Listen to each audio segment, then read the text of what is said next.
नमस्कार, आप देख रहे हैं मध्य प्रदेश छत्तीसगढ़ और आपके साथ मैं हूं निशा रौतेला। तो चलिए बुलेटिन की शुरुआत करते हैं। मुख्यमंत्री भूपेश बघेल ने आज यहां अपने निवास कार्यालय में आयोजित वर्चुअल कार्यक्रम में मुख्यमंत्री आदिवासी परब सम्मान निधि योजना की तर्ज पर राज्य के गैर अनुसूचित क्षेत्रों के लिए मुख्यमंत्री छत्तीसगढ़ी पर्व सम्मान निधि योजना के शुभारंभ के कार्यक्रम में शामिल हुए। ये योजना 61 विकासखंड सामुदायिक क्षेत्रों की 6111 ग्राम पंचायतों में लागू होगी। इस योजना की इकाई ग्राम पंचायत होगी। तीज त्योहार मनाने के लिए इस योजना में भी हर ग्राम पंचायत को 2 किश्तों में 10-10 हजार रुपए की राशि दी जाएगी।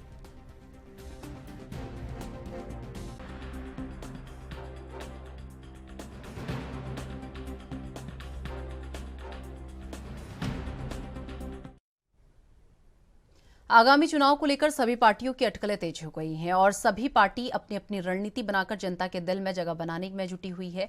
इसी बीच कांग्रेस भी पूरे दमखम के साथ चुनाव की तैयारियों में जुट गई है। साथ ही आपको बता दें कि छत्तीसगढ़ के मुख्यमंत्री भूपेश बघेल ने कहा कि स्टार प्रचारक बनाने के लिए चुनाव आयोग की गाइडलाइन के मुताबिक 40 लोगों की सीमा है। एक फेज में चुनाव हो रहा है तो सीमाएं हैं। पार्टी जरूरत के हिसाब से सबकी जिम्मेदारी तय करती है।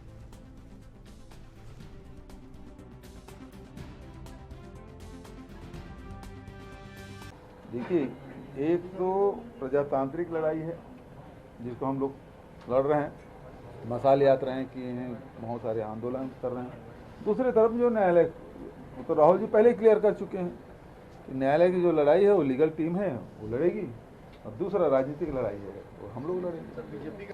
देखिए, एक तो प्रजातांत्रिक लड़ाई है जिसको हम लोग लड़ रहे हैं, मसाल यात्राएं किए हैं, बहुत सारे आंदोलन कर रहे हैं। दूसरी तरफ जो न्यायालय, तो राहुल जी पहले ही क्लियर कर चुके हैं कि न्यायालय की जो लड़ाई है वो लीगल टीम है वो लड़ेगी, और दूसरा राजनीतिक लड़ाई। बीजेपी और कांग्रेस दोनों ही पार्टियों ने कर्नाटक विधानसभा चुनाव के लिए स्टार प्रचारकों की सूची जारी कर दी है और बीजेपी की लिस्ट में यहां छत्तीसगढ़ से कोई भी नेता शामिल नहीं है। वहीं कांग्रेस द्वारा जारी की गई लिस्ट में छत्तीसगढ़ के मुख्यमंत्री भूपेश बघेल का नाम शामिल है। जारी हुई इस सूची में केंद्रीय और राज्य के नेताओं समेत 40 लोगों को जगह दी गई है।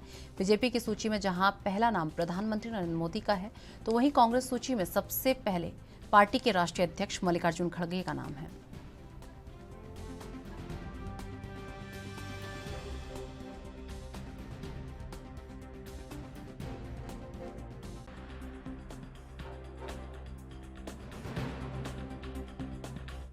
छत्तीसगढ़ के राजनांदगांव जिले के डोंगरगढ़ शहर में स्थित पुराना अंडरब्रिज, जिसमें नवरात्र के दौरान खोलने के बाद रेलवे प्रशासन द्वारा बंद कर दिया गया था, जिसके बाद शहर की जनता के बीच रेलवे प्रशासन के प्रति आक्रोश देखने को मिल रहा है। वहीं आज शहर की आक्रोशित जनता ने कांग्रेस पार्टी के बैनर तले रेलवे द्वारा बंद किए गए शहर के पुराने अंडरब्रिज को खोलने को लेकर उग्र प्रदर्शन किया।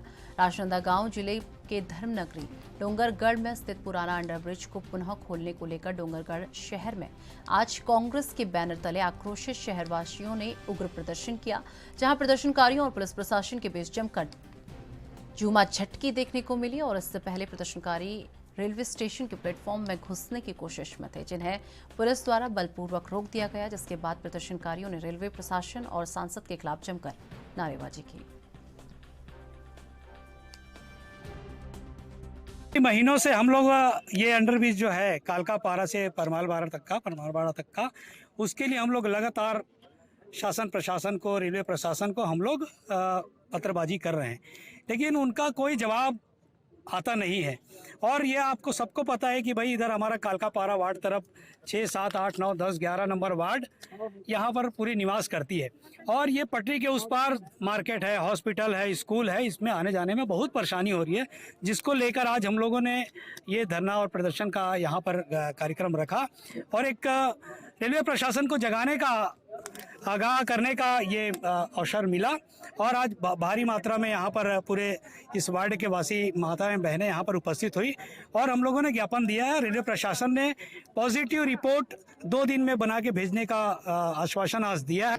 निश्चित रूप से रेलवे प्रशासन लगातार डोंगरगढ़ की जनता के हितों पर कुठाराघात कर रहा है। एक तो पहले केंद्र सरकार ने पैसेंजर ट्रेनें रद्द की और जो रोज आवागमन होता था यहाँ से, उनके सामने रोजी रोटी का संकट आ गया। उसके बाद निर्माण के नाम पे अंडरब्रिज बंद कर दिया गया। केवल अंडर ब्रिज बंद करने से इस 4-5 वार्ड के हमारे लोग इतनी तकलीफों का सामना करना पड़ रहा है। अभी हमारी एक माँ बोल रही थी कि 2 दिन के अंदर नहीं हुआ तो हमारी लाश के ऊपर से गुजरना पड़ेगा। मतलब सोचिए कितनी बड़ी पीड़ा है इस क्षेत्र के लोगों की। और डोंगरगढ़ की धर्मप्रिय शांति प्रिय जनता अब उद्वेलित हो गई है। और अगर रेलवे प्रशासन ये सोच रहा है कि इस अंडर ब्रिज को हम किसी के डर या राजनीतिक दबाव में नहीं खोलेंगे, तो वो समझ ले कि जनता यदि नहीं खोलेंगे तो जनता अपना काम खुद कर लेगी। और इसकी दिक्कत ये होता है कि बच्चे लोगों को ज्यादा परेशानी होती है, बाजार जाने के लिए ज्यादा परेशानी होती है। ये दिक्कत है हमको। रास्ता खोल देंगे तो बहुत अच्छा हो जाएगा। अगर बीमार रहेगा आदमी तो मर जाएगा।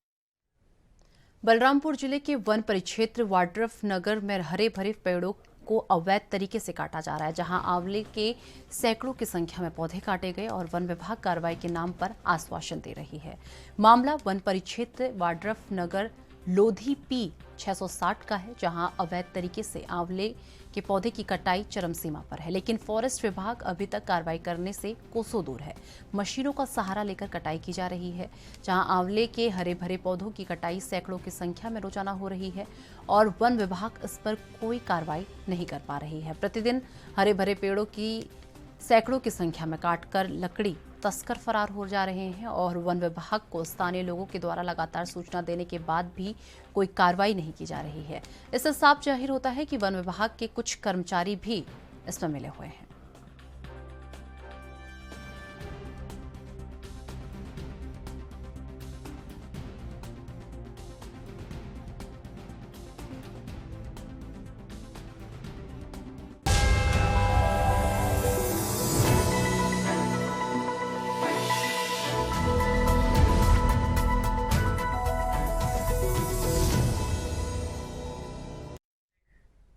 चलिए ब्रेक के बाद एक बार फिर से आपका स्वागत है। रुक कर लेते हैं अपनी अगली खबर का। छत्तीसगढ़ भाजपा प्रदेश अध्यक्ष अरुण साहू 2 दिवसीय दौरे पर पहुंचे और इस दौरान उन्होंने भाजपा की कोर कमेटी की बैठक में शामिल होकर चुनाव की रणनीति पर चर्चा की। दरअसल छत्तीसगढ़ में विधानसभा चुनाव होने को कुछ ही महीने का समय बचा हुआ है। इसको देखते हुए भाजपा के प्रदेश अध्यक्ष 2 दिवसीय सरगुजा दौरे पर पहुंचे हुए हैं और बूथ लेवल के कार्यकर्ताओं से सशक्तिकरण अभियान के तहत जनता को जोड़ने का प्रयास करने की रणनीति बनाई जा रही है, जिससे कि विधानसभा चुनाव में भाजपा को पूर्ण बहुमत के साथ छत्तीसगढ़ में सरकार बनाने में मदद मिल सके।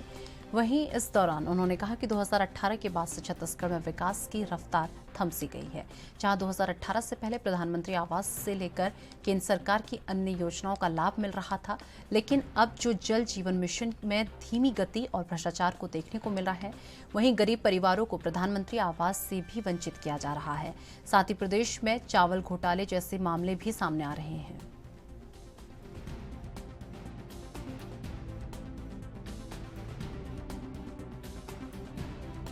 हमने अपने पार्टी के जिले की कोर ग्रुप की बैठक की और शाम को 4 बजे अंबिकापुर विधानसभा के शक्ति केंद्र संयोजक, सहसंयोजक और प्रभारियों की एक बैठक है और कल लुंड्रा विधानसभा की बैठक यहीं अंबिकापुर में होगी। अभी हमारी पार्टी का बूथ सशक्तिकरण अभियान चला है। उस बूथ सशक्तिकरण अभियान के माध्यम से बूथों पर हमने अपने शक्ति केंद्र के कार्यकर्ताओं के माध्यम से बूथों को मजबूत करने का कार्यक्रम, आगे किस प्रकार से संगठन के काम को लेकर जाना, चुनाव की तैयारी किस तरह से करना, इन सारी बातों की हम आज और कल की बैठक में चर्चा करने वाले। बस्तर ब्लॉक के ग्राम छोटे आमाबाल में शादी समारोह की रस्म के दौरान आपको बता दें कि दूल्हा दुल्हन के ऊपर एसिड अटैक हुआ। हादसे में दूल्हा दुल्हन समेत 12 लोग झुलसे हैं। 12 से 8 लोगों का भानपुरी उप स्वास्थ्य केंद्र में इलाज कराया जा रहा है और जबकि गंभीर रूप से झुलसे 5 लोगों को जगदलपुर के महारानी अस्पताल इलाज के लिए रेफर करवाया गया है। आपको बता दें कि जानकारी के अनुसार घोटिया निवासी डमरूधर बघेल का विवाह छोटे आमाबाल की रहने वाली सुनीता कश्यप से हुई थी। विवाह के बाद रिसेप्शन चल रहा था और इसी दौरान लाइट गुल हो गई। पीछे से किसी अज्ञात व्यक्ति द्वारा एसिड फेंक दिया गया। घटना के बाद मौके पर अफरा तफरी मच गई। आपको बता दें कि दूल्हा दुल्हन के परिवार के सदस्यों ने एसिड से झुलसे लोगों को फौरन भानपुरी के सिविल अस्पताल में भर्ती कराया है और उनमें से 5 लोग घायलों को जगदलपुर के महारानी अस्पताल लाया गया है। फिलहाल पुलिस आगे की कार्रवाई में जुट गई है।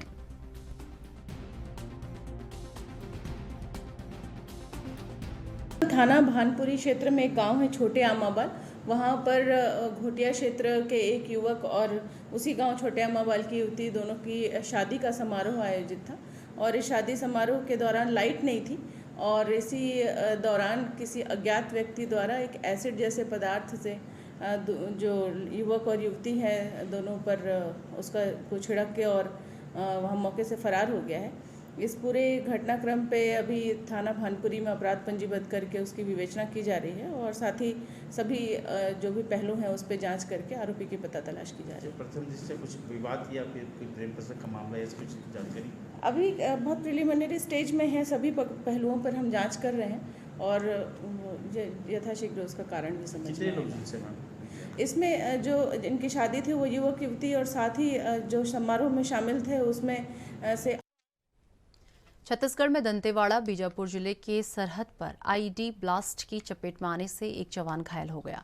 घायल जवान का नाम सीताराम कुडियम है। बताया जा रहा है कि बम डिफ्यूज करते समय जवान ब्लास्ट की चपेट में आ गया था और जवान के हाथ, पैर समेत शरीर के कई अन्य अंगों में चोट आई है। दंतेवाड़ा जिला अस्पताल में इलाज चल रहा है। मामला नैलसनारा थाना क्षेत्र का बताया जा रहा है। जानकारी के मुताबिक आपको बता दें कि पुलिस पार्टी बागापाल के करीब 3 किलोमीटर अंदर एरिया डोमिनेशन के लिए निकली हुई थी और नक्सलियों के जवानों पर को नुकसान पहुंचाने के लिए मंसूबे से यहां पर पहले से ही आईडी प्लांट कर रखा हुआ था और सर्चिंग के दौरान बीडीएस की टीम ने एक प्रेशर आईडी बरामद की जिसे डिफ्यूज किया जा रहा था। बम को डिफ्यूज करने के दौरान जोर का धमाका हुआ और इसकी चपेट में एक जवान आ गया। साथ ही जवानों ने सीताराम को फौरन दंतेवाड़ा जिला अस्पताल लाया गया और जहां उनका इलाज चल रहा है। बताया जा रहा है कि नक्सल प्रभावित इलाका होने की वजह से लगातार सर्चिंग भी की जा रही है और इस इलाके में इससे पहले भी कई बार आईडी ब्लास्ट हुई है और कई जवान जख्मी भी हुए हैं।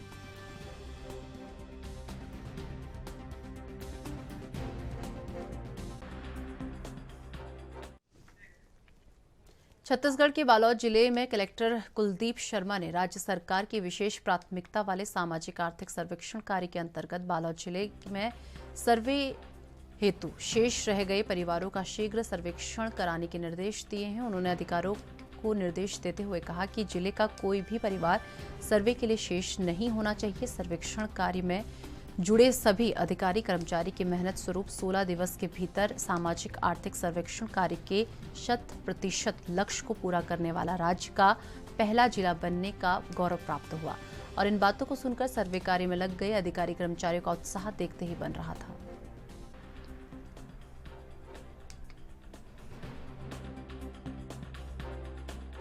सम्माननीय हमारे राज्य के मुख्यमंत्री जी आदरणीय श्री भूपेश बघेल जी के द्वारा विधानसभा सत्र के दौरान उन्होंने घोषणा की थी कि जो तो चलिए मेरे साथ मध्य प्रदेश छत्तीसगढ़ में बस इतना ही। देश दुनिया की तमाम बड़ी खबरों के लिए देखते रहिए एनबी न्यूज़। नमस्कार।